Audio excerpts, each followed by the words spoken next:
I'd like to welcome a new guest, Tobias Sturesson. Tobias, a prominent advocate for organisational culture and leadership, has evolved from his own experience in a religious cult to becoming a sought-after advisor for leaders grappling with their most daunting culture challenges. His book, You Can Culture, provides actionable insights into building a thriving organisational culture. Tobias also hosts the top-ranked leading transformational change podcast. Tobias, welcome to Talking Wealth. How are you today? I am doing great, and I'm so glad to be here. Well, look, it's really good to have you. And as I mentioned off air, you're the first Swedish person I've ever interviewed. So thank you for cracking as I said, the proverbial egg on this one. So thank you for coming and spending some time with us today. Now, cult is a 4-letter word, and everybody takes that as a negative connotation, but we have cults all around us in the world. I mean, all churches are cults of some sort, and sporting groups or sporting clubs become cults. But I'm really interested in your story because from what I can read behind your story, you unwittingly, and please correct me if I'm wrong, you unwittingly become an unethical leader within a cult. And what we're here today is really to talk about how we can avoid similar pitfalls within our businesses. Did I get that right? Yeah, absolutely. And I mean, I can share a little bit of that story if you'd like me to. Yeah, absolutely. Go for it. Now I'll do that. So I grew up in a Christian church, Christian community with really this vision of creating this place of refuge or this place of joy for people to come and do lots of fun activities as well. So there was more than the church component. There was this kind of community component to it. And that's where my parents became a part of it. And it's very early stages. I was quite young at that time, but I grew up in that environment, and it became, over time, it became increasingly isolated, and quite many people left the community. And for us who stayed, I think we became even more like certain that this was the place where we should be, and you kind of turn inwardly.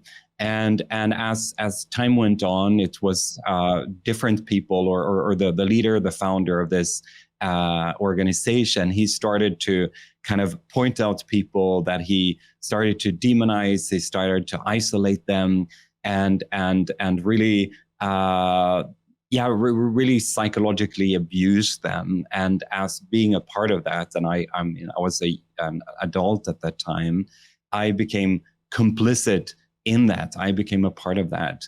And I write in my book about how as like in a thriller, I was kind of partly groomed to become the founder's right hand, you could say. And then as he put his sights on my mom, I was both a part of the abuse against her, and at the same time, I was expected to keep her from taking her own life, as she really started to become increasingly, just suffering in that toxic environment. And I should have said my mom had been a leader in that environment as well. And this led to her becoming, ultimately ending up in a psychiatric ward for 1.5 years. And ultimately she got out of it and got her life back. But of course, for me, I was a part of that, and increasingly I started to feel very, very, very bad about what was going on. I started to speak up more and so on, and finally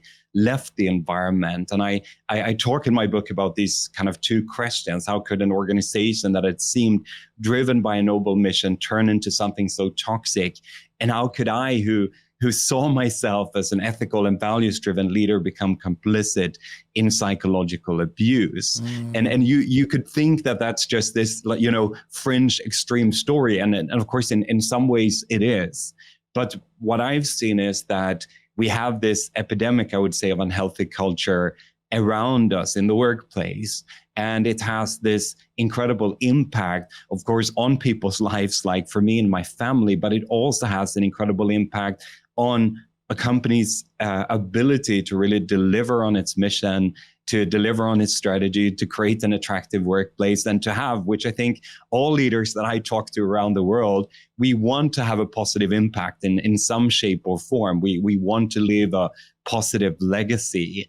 And I think it's important for us to see that even though in most cases it doesn't end up as extreme as in my story, there are so many examples of how we as leaders, as people, a part of companies, end up in this ethical tunnel vision, and we start doing things that we thought we would never do because we're in this environment where this type of behavior has become accepted. And that's what I think we really need to work hard to change, and to be very aware of that we're all vulnerable to. I feel for you, because just hearing the story of your mother, and that must have been really, really hard for you to watch. And to me, it sort of sounded a bit like that story, putting the frog in a pot of cold water and slowly turning the heat up. It just eventually, it doesn't know what's happening to it until it's too late. And it sounded like, it's very much like your story, that whilst the organisation had, the right values and ethics that you saw when you were young, it obviously went off the rails. And I understand from a corporate perspective, my wife used to be a corporate consultant, and she went into some big listed companies, and she was talking about this toxic culture that's in them. She came from an army background, which was tough enough as it is, but the culture, this toxic culture where management hated the general employees, and the employees hated the management, and it was sabotage. And in small businesses, you could get a toxic employee come in, or a toxic manager come in, and it's that realization of this toxic culture, when you get exposed to it, really must have a lot more broader implications for both small and large institutions, or small or large businesses. So, to me, your book, I'm assuming it explains how this happens, but also how to actually fix it, if that makes sense. Yes, absolutely. And I'm trying to explain that and really show that when we see issues within our culture, it's so easy that we end up in this, what I call myths. And I talk about 3 myths, which basically the first myth is the idea, which I think so many organizations just assume that we are a healthy company. We have these great values. We have this great culture. We would never end up in unethical behavior, or I would never end up in something like that. And I really encourage organizations to instead assume that we are vulnerable, instead assume that this can happen, because it does, in the UN, or in a large multinational corporation, or in a government organization, these stories keep on repeating themselves. And the second thing I think is that so many times when we see issues within our culture, we tend to choose. We think that the problem is just a few bad apples, and I call that the bad apple theory. And of course, sometimes that might be true, but many times there are broader systemic things that are going on, and blaming bad apples hinders us from seeing that. And I think a great example to that is as this bank, Wells Fargo in the US, where they got rid of, I think, thousands of employees, claiming they were just bad apples, and that these issues, because these employees had started accounts for people who hadn't asked for it, or subscribed to cards for people who hadn't asked for it, and so on. So they had committed fraud. And the company leadership was saying, oh, but we have a great culture. This has nothing to do with our culture, our leadership.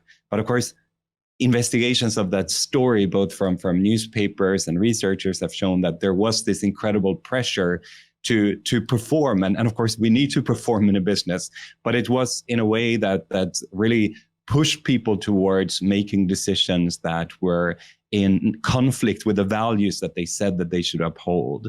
And then the third thing I think that we easily end up in is when we think about then that we need to change something about our culture, we end up in the myth that culture is a project, that it's something that we can just, start, we can do this workshop or something like that, and that is going to fix things. And what I'm trying to say in the book is that it's not, that is really about the things that we habitually do as leaders that will send signals that will shape culture. And that's what we need to work on if we want to see lasting change. Such powerful word you're actually saying there, because as you were talking about it, I'm thinking, sewage runs downhill. So if you've got a toxic work culture, then to me it starts at the top, not necessarily the bottom. And it's not the bottom creating the toxic culture, it's the top end that's creating that. And we need to have a look in the mirror and look at ourselves as business owners or managers, CEOs, etc., and go, well, how am I contributing to this? Because from what you're saying, there's a lot more broader implications of this sort of toxic workplace than just meets the eye, if that makes sense. Totally. I mean, there are, and I think also, of course, this is a financial show, and I think that this has great financial implications. I mean, there are research, and I don't have the exact numbers in front of me now, but on for example, that I think it was 1 in 5 Americans, this was a study done in 2019, that left their job within the last 5 years because of a bad culture. And if you look at, for example, trust, and I think a lot of companies, we struggle with trust, and I mean, trust is our most important capital, both the trust of the regulators, the trust of our investors, and so on. And of course, when we have these ethical breaches, we lose trust, and that can have incredible consequences that are financial. So I think there's so many aspects of it that are not just about how people are hurt, but that are actually about how company value is being damaged. I keep thinking, it's like, as a leader, why aren't we seeing this in our business? Are we just looking the other way, or we're not putting enough time and effort into culture and breeding a good culture in our business? I mean, to me, it's why as leaders do we fail to recognise what I would deem systemic issues in our business? And to me, our tendency to say, well, I know it's can I go back a little step? When we have a baby, we think our baby's beautiful, but it might be ugly. But people tell us it's really good, and we think it's great, but it still could be ugly, if you know what I mean. I'm not saying all babies are ugly, but it's like, as a business owner and a leader, we might think everything we're doing is perfect, but it's really ugly. And why do we tend to view it as being perfect when it's not? And why don't we recognise that our culture may not be where it is and our values aren't where it should be? Yeah, and I mean, that's such a great question. And I would say, though, that I think all babies are beautiful. but I think in terms of our leadership and our culture, that it is these protective mechanisms of, we want to assume that, but we have these great values. And there's this fantastic story. I tell it in the book. This is in a governmental organization, but this was a person who was appeared to have been treated in a way that was racist and sexist by the Swedish customs office. And this was a court case, so we don't, words stands against words, but a journalist contacted a top manager at the Swedish customs office and asked about this. And she answered, but we have these values that say that we should be professional and we should treat everyone equally and all those things. And the journalist pressed on and asked, so does that mean that you can't do anything wrong? And she answered, yes, I think that's what it means. And of course, that sounds really absurd to us when we hear it. But at the same time, and I worked with organizations that have undergone great scandals, that have been on all the news and in the US, for example. And you see these protective mechanisms. You see how credible people have been raising concerns, but there hasn't been this interest in hearing them. And I think part of it is that we want to protect this image of the belief about us as this good organization. And what I want to say instead is say that there are no, in that sense, good organizations, that for every organization, it is a constant battle to ensure that we are acting in line with the values that we say that we're wanting to uphold. And that is something where if we instead kind of turn it, and I think a great picture of that is to think about an IT manager. I mean, if you have any understanding of IT, you understand that there's no system that is 100% secure. You understand that it's vulnerable, and that's why you keep on checking, where are the vulnerabilities? What are the things that might be an issue here? and you look for them and you stress test the system. And I would really encourage leaders to think the same thing, that we as leaders, we are vulnerable, that we as a culture and as an organization are vulnerable. And that's why we need to instead invite all those that information that can help us to see where we're veering off course, and have open and honest conversations about that, and share the examples of how it has happened in the past. And I think that can be really, really powerful to help us stay the course, and not just. And I think part of it as well is that we're so focused on the public image of our organization. And I think, for example, when you see a company go through a scandal, you see how they're so focused on avoiding liabilities, which of course you have to really take into account, but you're not so focused on restoring trust.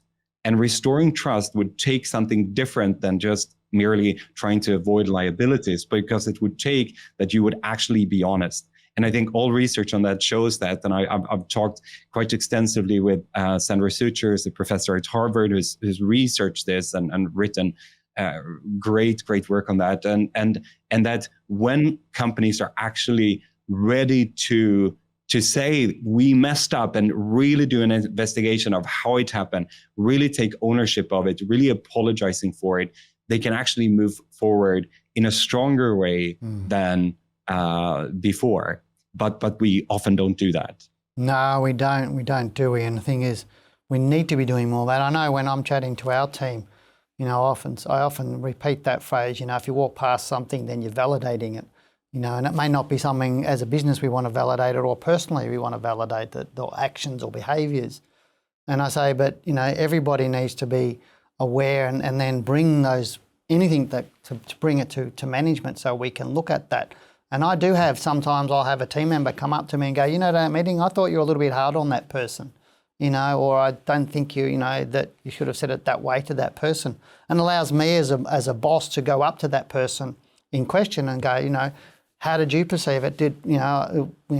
Was you offended by it? All the questions you need to ask to make sure that, what you meant actually come across the right way, and that you didn't invalidate somebody or you didn't demean somebody. And it's really important for us to be able to have that 360-degree feedback as managers. But is there any actionable steps that leaders can take? I mean, that was one of the ones that I've instigated here, but is there other actionable steps that leaders can inject into their business to help them overcome these issues, or to make them aware of them before they actually become a problem?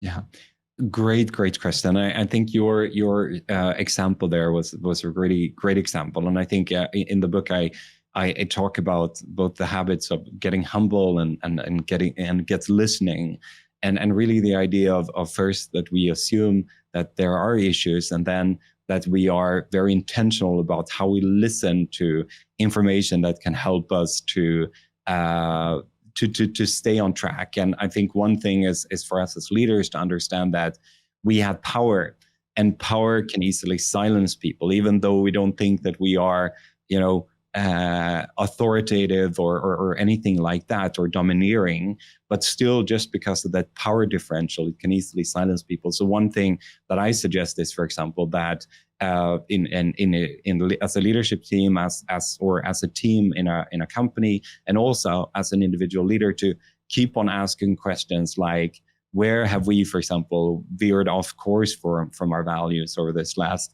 weeks? Where have there been issues where or what are the dilemmas where there's a tension between what we say we want to do and who we say we want to be, and what we're actually doing, what we're actually prioritizing. So not asking if there are, but asking where are they? And then, of course, also talking about the great examples of how we are living our values. So, and as a leader, it can also be, where do you see issues with my leadership? Where could I do things differently to make it easier, or to work with me, and so on. So asking those type of questions, and then really, and I mean, we're all humans, so we like to get, or we easily get defensive when we hear that. I just had last week 2 bits of really tough feedback, actually, that I had to, and that was really hard to deal with. And, I had to, just take it to myself that, of course, and then sometimes you get feedback that is very unconstructive. It's not, but to think, this is information that can help me improve. This is information that can help me get better. And how do I take that in? And how do I make sure that the person giving that feedback, that they actually feel that I welcome it, that I'm grateful for it? Because it's so easy, to just snap back. And by doing that, we so easily teach our team that it's not safe, it's not working, and people are going to draw back and they're going to get silent. Yeah, great pieces of advice. Now, your book hasn't been released yet, so it'll probably be released just after this video goes live. So You Can Culture is your book name. When is it coming out? So it's coming out on October 8th. Okay, so whether in the US, Europe, or even in Australia, you can get the book after October 8th. So your video, or this video, or your interview will probably come out just before that. So people could probably pre-order that online on Amazon, or if you're in the US, you can get it from all the bookstores, I believe, in the US anyway. But Tobias Sturesson, thank you very much for being on Talking Wealth. Lots of great tips, and thank you for taking the time to be with us. Thank you so much.